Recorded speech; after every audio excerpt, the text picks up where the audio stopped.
नमस्कार। स्वागत है आपका द न्यूज लॉन्चर पर। मैं हूं अशोक वानखेड़े, लेकर आया हूं एक खास कार्यक्रम। सोनिया गांधी जी ने एक वीडियो रिलीज किया था और कहा था कि इस मनरेगा को लेकर वो आखिरी लड़ाई, अंतिम लड़ाई तक लड़ेंगी। और अब उन्होंने एक विस्तृत लेख लिखा है, डिटेल्ड आर्टिकल हिंदू में, जो बाकी अखबारों ने भी कैरी किया। और वो लिखा हुआ उनका लेख आई ओपनर है, क्योंकि जी राम जी जब बना मनरेगा से तो बहुत बहस हुई 10 घंटे की। उस बहस में हमने क्या सुना कि गाय दूध नहीं दे रही होगी तो राम जी का नाम ले लो, दे देगी। मनरेगा ये नहीं था। मनरेगा रोजी रोटी की व्यवस्था करने का एक साधन था और सभी राजनीतिक दलों ने मिलके मनरेगा को, के बिल को पास किया था। सभी का इसमें इनपुट था, विपक्ष पक्ष। ये 2014 की पहले की बात है। 2014 के बाद तो 1 लाख चलोरे के तहत ही काम हो रहा है। मनरेगा कितना नुकसान कर रहा है, कितना बुलडोज कर रहा है। मनरेगा ही नहीं, बहुत सारे कानूनों में जो थोड़े बहुत बदलाव हुए हैं, वो बदलाव आम जनता के कितने विरोध में है। इस मनरेगा के बहाने सोनिया जी ने उसको भी रेखांकित किया। सबसे पहले हेडलाइन आप देख लीजिए, क्योंकि ये कोई मनगढ़ंत बात नहीं। सोनिया बोली, मोदी मजदूरों का पैसा बढ़ाने नहीं देना चाहते हैं। मनरेगा खत्म होगा तो करोड़ों की बेरोजगारी होंगे, साल भर काम की गारंटी खत्म हो जाएगी। सत्य हिंदी का है ये। सोनिया गांधी ने लिखा, मनरेगा पर मोदी सरकार ने ऐसे चलाया बुलडोजर। ये लेख अखबारों में तो चल रहा था, वेबसाइट पे था, लेकिन राहुल गांधी ने इस लेख को लेके एक ट्वीट किया। वो ट्वीट भी पढ़ने लायक। ना जनसंवाद, ना संसद में चर्चा, ना राज्यों की सहमति। मोदी सरकार ने मनरेगा और लोकतंत्र दोनों पर बुलडोजर चला दिया है। यह विकास नहीं, विनाश है, जिसकी कीमत करोड़ों मेहनतकश भारतीय अपनी रोजी रोटी गंवा कर चुकाएंगे। कांग्रेस संसदीय दल की अध्यक्षा श्रीमती सोनिया गांधी जी ने का एक गंभीर मुद्दे पर हर पहलू का पर्दाफाश करता हुआ ये लेख जरूर पढ़े। और वो लेख टैग किया है। इसमें जो उन्होंने कहा कि ना संसद में चर्चा, तो दर्शक ये भी कहेंगे संसद में 10 घंटे की तो चर्चा हो गई थी, लेकिन उस चर्चा का मटेरियल क्या था ये तो मैंने आपको बता दिया। ये मनरेगा पे चर्चा नहीं थी, ये राम जी पे चर्चा थी। ये महात्मा गांधी क्यों निकाला गया, महात्मा गांधी का अपमान किसने किया, इसी भी चर्चा करते रहे। लेकिन मनरेगा की आत्मा कैसी मारी गई, इस पे बहुत कम लोगों ने बोला। और जो बोला वो किसी को दिखाया नहीं गया, पामिलियन मीडिया ने उसको चलाया नहीं। लेकिन इस पे कम से कम न्यूज लॉन्चर इस लेख पे बात तो जरूर करेगा। हमारे वरिष्ठ साथी हमारे साथ हेमंत अत्री जी हैं। हेमंत अत्री जी, स्वागत है आपका।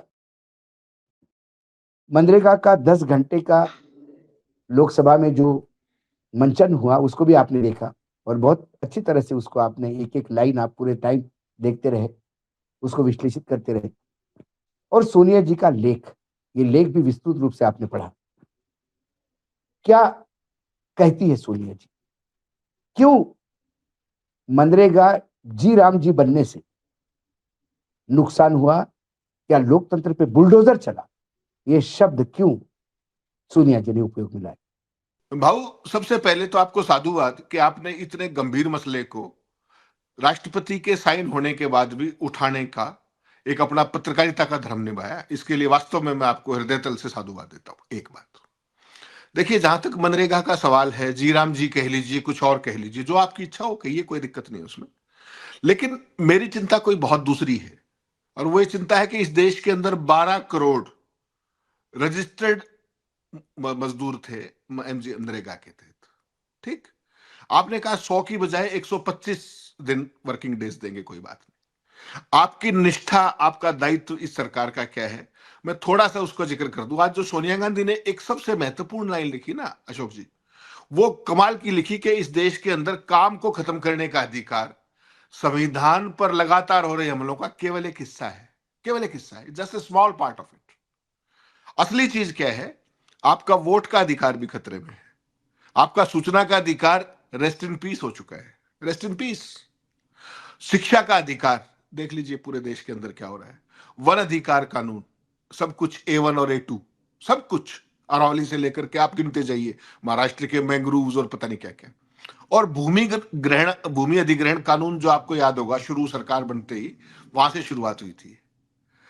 तो ना तो ये बिगिनिंग है, लेकिन एक चीज मैं कह सकता हूं भाऊ कि ये बिगिनिंग ऑफ द एंड है, ये अंत की शुरुआत है। 12 करोड़ लोगों को आप फॉर ग्रांटेड लेकर के, राम का नाम लेकर के आप करना क्या चाह रहे हैं? आप ये दिखाना चाह रहे हैं कि आप सब शक्तिशाली है, सब शक्तिमान है आप। ये जो अहंकार था, ये तो लंकेश का आज नाम लेवा नहीं है श्रीलंका के अंदर, जाके देख लीजिए एक बार। मैं गया था वहां, नाम लेवा नहीं पूरे श्रीलंका के अंदर। जर्मनी में जाइए, 1940 में एक शख्स होता था, आज उसकी पार्टी का कोई पदाधिकारी कार्यकर्ता कोई आज तक देखा हो किसी ने 1940s के बाद? तो ठीक रास्ते पे हैं, उनको मुबारक, उसमें हमें कोई आपत्ति मुझे आपको नहीं है। मेरी केवल चिंता क्या है अशोक जी, कि जिस रास्ते पे चल पड़े हैं ना ये लोग, वो रास्ता केवल क्या है कि माई वे और हाईवे। इतना बड़ा देश, 144 करोड़ लोगों का देश, इस तरीके से नहीं चलता। और राहुल गांधी ने एक अच्छा शब्द कहा कि नो डिस्कोर्स, नो डिस्कशन, किसी के साथ कोई बातचीत नहीं। आपको एक सपना आया, आपको एक मन में आई, जैसे ट्रंप को आता है ना कुछ भी, तो वैसे आपको आया, आपने कर दिया। पहले आपने क्या कहा? बापू योजना, पूज्य बापू योजना। पोमेरियंस हुआ करते रहे कि पूज्य बापू योजना, इस पे क्या आपत्ति है, फला है, ये है। और जैसे ही जीराम जी हुआ, सारे अपना पूरी खबर को डकार करके जय हिंद जय भारत। सवाल हेमंत भाई नाम बदलने का नहीं, आप इसको राम जी कहो, हनुमान जी कहो, शिव जी कहो, बिल्कुल सवाल वो नहीं। हिंदू योजना कहो, जब तक मनरेगा की आत्मा नहीं मर रही थी तब तक मनरेगा ठीक थी। मनरेगा का आपने सही कहा कि ये जो काम का अधिकार है, प्रश्न चिन्ह उसी पे लगा है। ये मांग ड्रिवन नहीं है। मनरेगा में जरूरत के हिसाब से नहीं मनरेगा चलेगा। अब केंद्र तय करेगा तो आपका अधिकार तो वही खत्म हो गया जब केंद्र तय करेगा। ये ग्रामीण योजना पंचायत, ग्राम पंचायत नहीं तय करेगी तो दिल्ली में बैठा हुआ बाबू तय करेगा। यहां मार दिया आपने।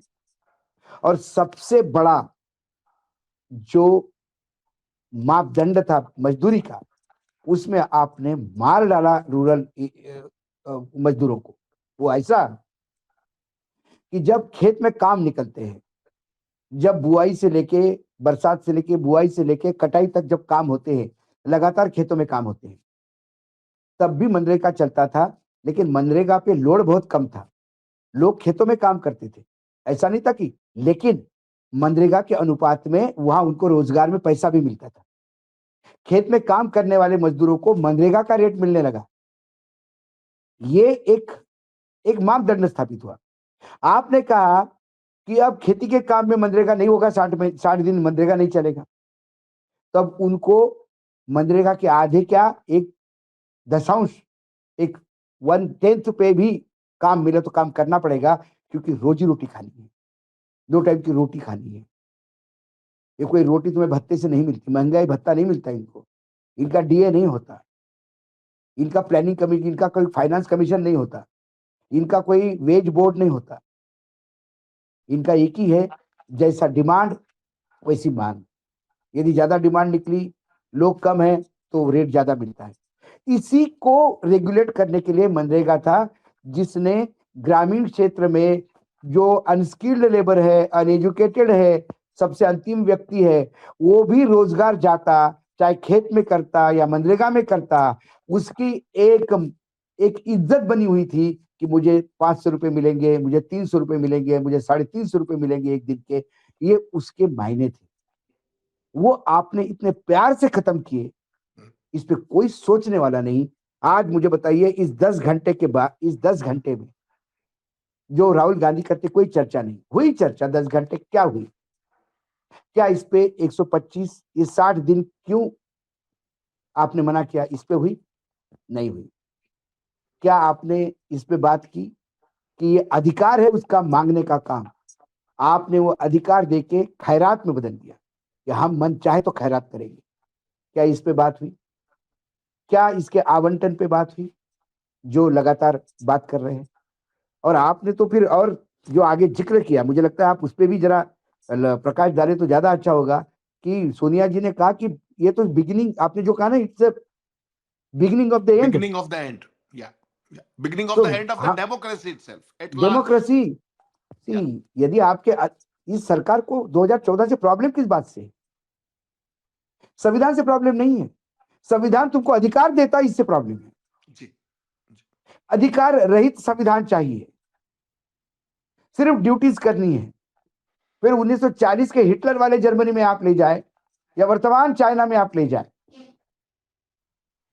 मैं रावण काल तो बहुत दूर की बात है। भाऊ भाऊ इसमें जो सबसे बड़ी बात थी ना, जो आपने जो छेड़ी बात मनरेगा की, इसकी सबसे बड़ी जो गजब की बात थी वो आपने पकड़ी।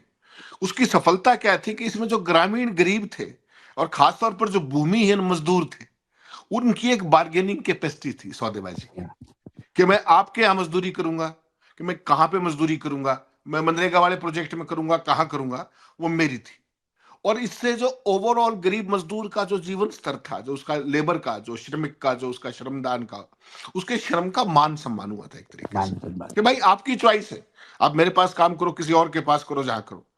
सरकार बेसिकली ये खेल करके 60 दिनों वाला, आप उसके पीछे की मंशा समझिए क्या है, उसकी मंशा एक्चुअल क्या है। आप तो इतने सीजन्ड आदमी है, पूरे खेल को पकड़िए क्या है। इस पूरे देश में लेबर की बद पिटवानी है, और लेबर किसको चाहिए? अशोक वानखेड़े को और हेमंत अत्री को नहीं चाहिए, माफ कीजिएगा। लेबर उनको चाहिए जिनको एयरपोर्ट्स मिल रहे हैं, जिनको पोर्ट्स मिल रहे हैं, जिनको पूरे देश का इंफ्रास्ट्रक्चर रन करना है, जो अब सड़कों के क्षेत्र में भी आ गए हैं, जो अब टनल्स भी बनाएंगे, जो सब कुछ करेंगे। ठीक, तो वो सारे का सारा जो खेल है, आजादी के बाद पहली बार अगर किसी योजना ने कृषि क्षेत्र में रोजगार बढ़ाया था तो वो ये मनरेगा थी।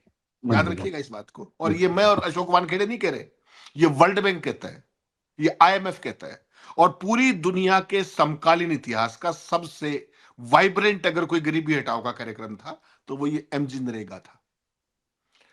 आपने देखा राष्ट्रपति जी ने कितना जल्दी हस्ताक्षर कर दिए? सोचा था आपने? सोचा था कभी? कारण क्या है? With all due regards to her, she belongs to a very humble background, tribal उससे आती है सारी की सारी चीज। और इसमें कौन? संघर्षशील है, हाँ, उन्हें संघर्ष संघर्ष देखा है, उन्हें गरीबी देखी है, खुद किया है संघर्ष भाई, देखा नहीं, खुद किया है संघर्ष, किया है। खुद संघर्ष किया है। तो ये जो सारी की सारी चीज आप देख रहे हैं ना, ये आपने बिल्कुल ठीक बात कही कि राइट बेस्ड गवर्नेंस नहीं चाहिए। डॉक्टर मनमोहन सिंह जब अर्थशास्त्री थे, उन्होंने किसी को नहीं बताया कि उनका डंका कहां कहां बसता था। मैंने देखे उनके डंके बाहर, बहुत बार देखे, विदेशों में बहुत बार डंके देखे, जब बराक ओबामा उनको ऐसे ले जाते थे जैसे उनका कोई गुरु आ गया हो, और वो कहते थे ऑफिशियली। आजकल जो डंके बज रहे हैं उसके बारे में कोई बहुत ज्यादा टिप्पणी करने का लाभ नहीं है, केवल मेरिट्स की बात है। 12 करोड़ मजदूरों के साथ आप इस तरीके का सरे आम सदन के अंदर राम जी के नाम पर अत्याचार कर सकते हैं, तो इसको मैं दुस्साहस कहता हूं। दुस्साहस, this is miss adventure, that's what you call, and in a particular democracy. आप कोई चाइना में कर दीजिए, कोई खास बात नहीं, नॉर्थ कोरिया में तो इससे भी बुरा होता है, कोई बड़ी बात नहीं। इंडिया के अंदर आप ये करने की हिमाकत कर रहे हैं, इसका मतलब आपका दुस्साहस किसी और लेवल का है। और भाऊ वो दुस्साहस कहां से आता है? वो दुस्साहस आता है इस एसआईआर से। इसके रूट के अंदर वो चीजें हैं।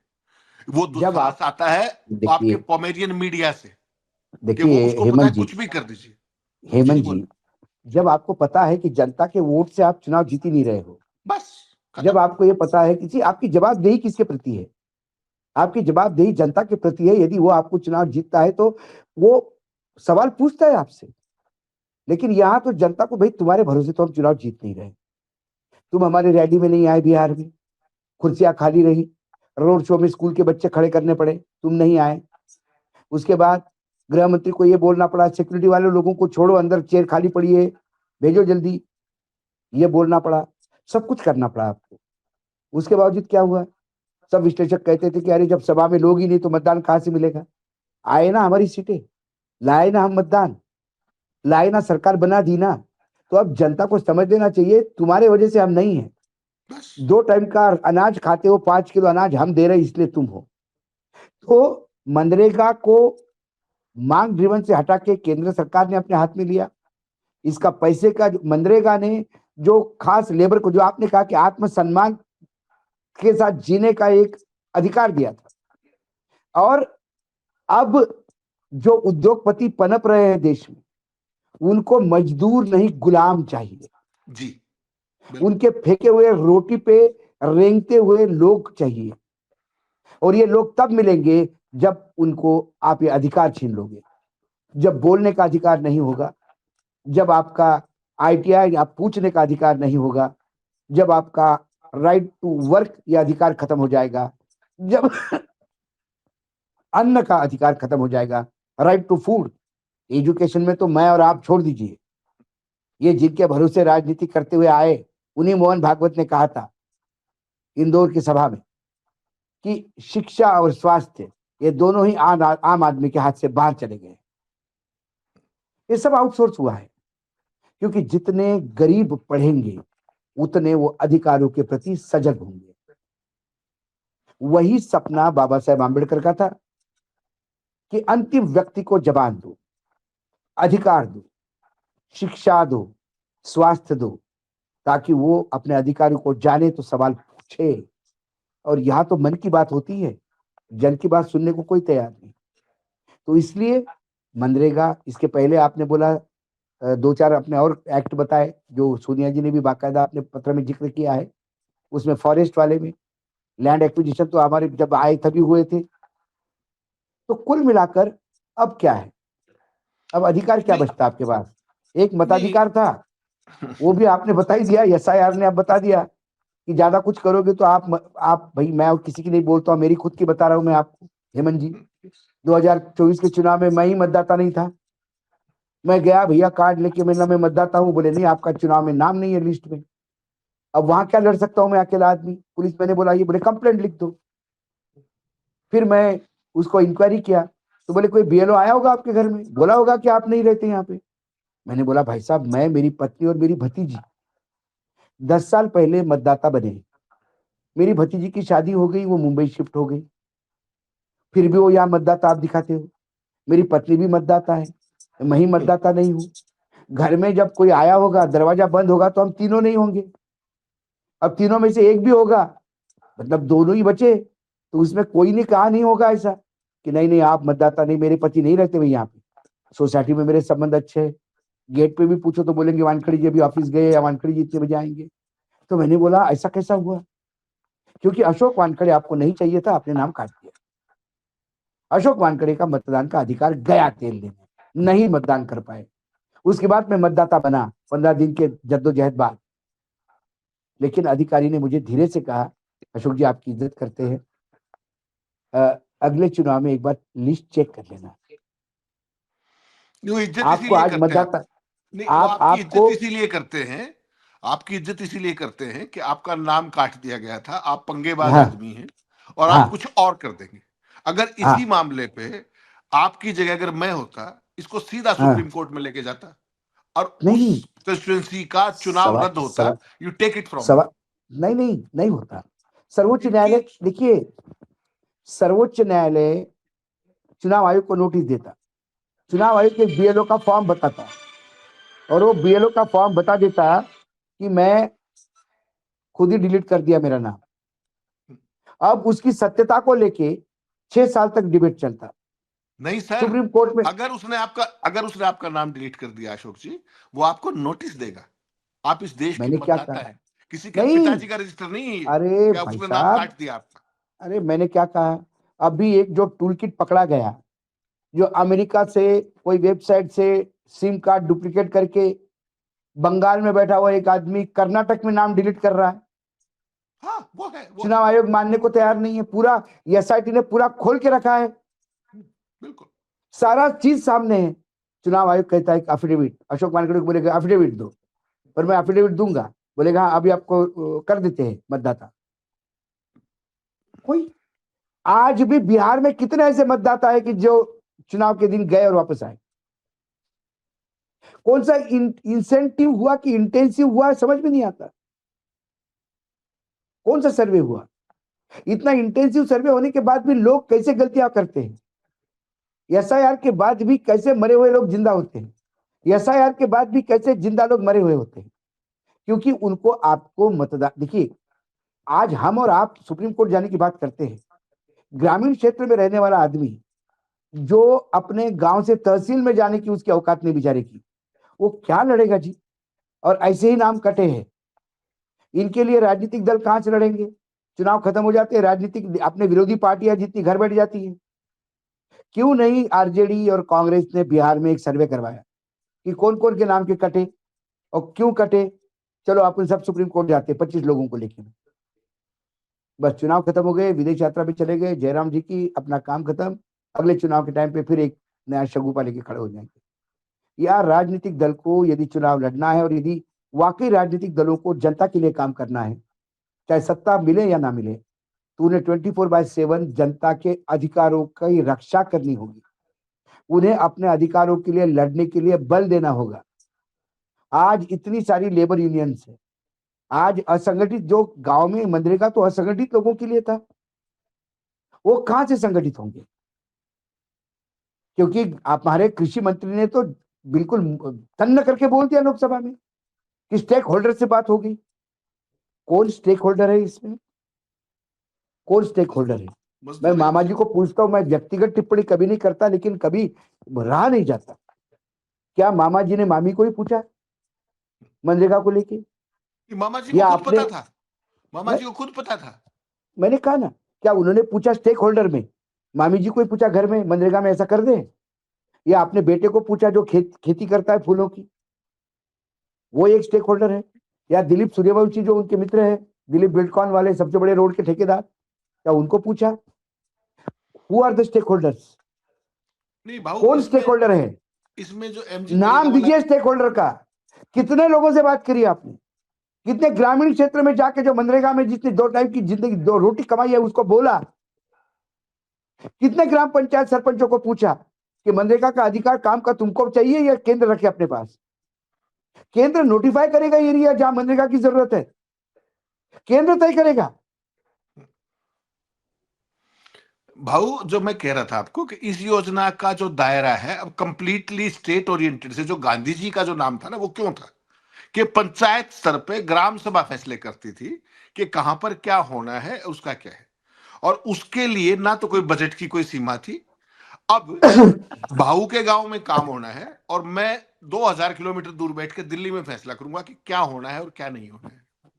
तो उसके लिए पहले तो मुझे ट्रिपल इंजन की सरकार चाहिएगी, फिर उधार में काम करने वाले मजदूर चाहिए जिनको हो सकता है वेतन 6 महीने भी ना मिले, 8 महीने भी ना मिले, मुझे तो दिहाड़ी शाम की चाहिए, रोटी मुझे शाम को खानी है। तो ये जो बेसिकली था, जो आपने बहुत ही बढ़िया कहा कि डिमांड ड्रिवन से सप्लाई ड्रिवन पे लेके चले गए इसको। और सप्लाई कौन करेगा? A1 और A2। उसके बाद किसके लिए करेगा? किसके नहीं नहीं, लिए किसके करेगा? लिए करेगा? वो स्वाभाविक है। उसका बैरोमीटर क्या है? उसका स्टॉक मार्केट अडानी सेट है, नहीं, उसको वो जिस हिसाब A1 से और A2 जरूरत वही है। पड़ेगी। हाँ, A1 और A2 वही ये लोग हैं। तो सवाल ये है कि उसके अंदर जो एमजी नरेगा था, उसके अंदर आपका 100 दिन के गारंटी का रोजगार था, 100 दिन मिनिमम। ये अलग बात है कि आपने उसको विफलताओं का स्मारक बताया और जिस तरीके से उसको संसद में नहीं खड़े नहीं होकर यार, बोली। उसी के भरोसे आप चला रहे थे जी। नहीं, मनरेगा को, कोविड। विफलता का स्मारक बोल के। उसी के जी। भरोसे आपने पूरा कोविड पीरियड निकाला। जी, उसी के दैट्स। भरोसे आपने बेरोजगारी का प्रेशर जो आपके ऊपर बढ़ रहा था उसका एक शॉक ऑब्जर्वर करके मनरेगा ने काम कर दिया। तो डॉक्टर मनमोहन सिंह अर्थशास्त्री थे, ये अनर्थशास्त्री हैं। इस भेद हाँ, को केवल समझ लीजिए, उससे ही सारा काम समाप्त हो जाएगा। मजदूरी जो है, मजदूर खत्म करने हैं, गरीबी नहीं खत्म करनी, गरीब खत्म करने हैं। कोविड के दौरान जितने फैसले हुए वो गरीब माँ का बेटा सबने देख लिया था। सबने नोटबंदी के देख लिया। समय जो कुछ हुआ वो सबने देख लिया था।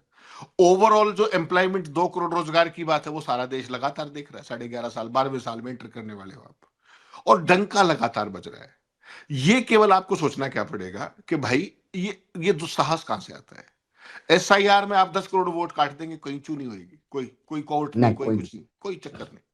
12 करोड़ मजदूरों पे जिस दिन से ये काम शुरू हुआ और जब ये आया कि ये जी राम जी आएगा, कांग्रेस को छोड़ करके आपको कोई बोलता हुआ नजर आया है अभी तक? बोलते बाहर नजर एक नहीं पोस्टरिंग अलग है। 27 तारीख को कांग्रेस पार्टी अभी कांग्रेस वर्किंग कमेटी की मीटिंग बुला रही है। उसके बाद पूरे पैन इंडिया जिस तरीके से आपने लैंड एक्विजिशन एक्ट का विरोध किया था, उस लाइन पे जा रही है। ठीक बात है, अपोजिशन को करना भी चाहिए। मेरा सवाल ये है अशोक जी कि ये दुस्साहस जो आ रहा है ना, उसको देखना पड़ेगा अपने को। नहीं नहीं, दुस्साहस सिर्फ एक ही जगह से। देखिए हेमंत भाई, बहुत सही पकड़ा आपने। ये दुस्साहस क्यों आ रहा है? जब मेरी जवाबदेही किसी के प्रति नहीं है, बस खत्म। खत्म। जवाबदेही क्यों नहीं है? लोकतंत्र में जवाबदेही मतदाताओं के प्रति होता है, या मतदाता की औकात ही कुछ जीरो हो गई है? जो आपको डालना आप वोट डालिए जाके, कोई दिक्कत नहीं है मुझे। मुझे आपकी वोट चाहिए नहीं। अब बताइए, आपने महाराष्ट्र का जिक्र कर दिया, आप हरियाणा भूल गए। हरियाणा में नाम लेवा नहीं था भाई, कोई नाम लेवा। जब रैलियां होती थी, आप कल्पना नहीं कर सकते क्या स्थितियां थी। कोई नाम लेवा नहीं अरे था। गांव में लोग घुस नहीं पा रहे थे, बीजेपी के जी लोग। जी जी। सत्ता में है, और ले कर चुनाव लो, जीत, क्या करो, कर क्या लो कर क्या लोगे? करोगे। हाँ। बिहार के अंदर जब शपथ हो रही थी नीतीश कुमार की, आपने देखा था गांधी मैदान में कहीं कोई चू चपक कुछ था? मध्य प्रदेश में जब सरकार की शपथ हुई, कहीं कोई जोश था? छत्तीसगढ़ में अप्रत्याशित तौर पर सरकार आई, कहीं कुछ जोश था? महाराष्ट्र में सरकार बन गई, इतना बड़ा स्टेट, देश की इकोनॉमिक कैपिटल है, वहां पर कुछ था? भाई उन्होंने इसको एडॉप्ट कर लिया, इस मॉडल को। उनको ये पता है नहीं अब अदालत, अदालत। ये नहीं नहीं नहीं नहीं, अब वो एक सीरीज बनी है, एक पूरी माला है वो। जाके कहाँ जाओगे? हाँ, अदालती जाओगे ना, तो जाओ, जाओ। वो भी कर लो, वो भी देख लो। अब क्या है आगे? या तो सरेंडर हो जाओ, या चिल्लाते रहो। नहीं नहीं बाबू, लेकिन नहीं नहीं, सरेंडर लेकिन सरेंडर कराना भी एक कला होती है। नहीं नहीं, और सरेंडर यहां वही तो पर इनको मैंने सरेंडर क्या कराया कहा, भी जा सकता है। कराया भी जा सकता है। लेकिन अभी मनरेगा के सही मायने आम जनता तक पहुंच नहीं पा रहे हैं। जी जी वो बिल्कुल। इसलिए क्योंकि जो मेन स्ट्रीम मीडिया है, वो मनरेगा को राम जी करके ऐसा प्रचारित कर रहा है कि मानो राम राज्य की स्थापना हो रही है। उन्हें पता नहीं कि साधु के भेष में कौन आया है। एग्जैक्टली, ये बिल्कुल। मनरेगा का जी राम जी करना, ये इस देश के मजदूरों के आत्मसम्मान का राम नाम सत्य होना है। और जैसा कि हेमंत जी ने कहा कि this is beginning of the end, मैं कहता हूं let it be beginning of the end. लेकिन हेमंत जी आपके जैसे साथी यदि साथ है, तो we will make sure it is not going to be the end. क्योंकि ये लोकतंत्र बहुत लड़ाई के बाद मिला है, बिल्कुल। और एक संविधान विश्व का बेहतरीन संविधान है, जिसने हमें असीम अधिकार दिए हैं। इसकी रक्षा के लिए तो लड़ाई जारी होनी चाहिए। आप आए, आपने डिटेल में इस पत्र को विश्लेषित किया, इसके लिए धन्यवाद। दर्शकों को फिर से एक बार गुहार। ऐसे कई विषय होते हैं कि जो आपको ग्लैमरस नहीं लगते, लेकिन ये लोकतंत्र को जीवित रखने के लिए और सूचना अंतिम व्यक्ति को पहुंचाने के लिए जरूरी होते हैं। आप कृपा करके, यदि आपको अच्छा लगे तो कमेंट कर दीजिएगा, शेयर कर दीजिएगा, सब्सक्राइब कर दीजिएगा। इसी विनंती के साथ मैं विदा लेता हूं। धन्यवाद हेमंत जी, धन्यवाद।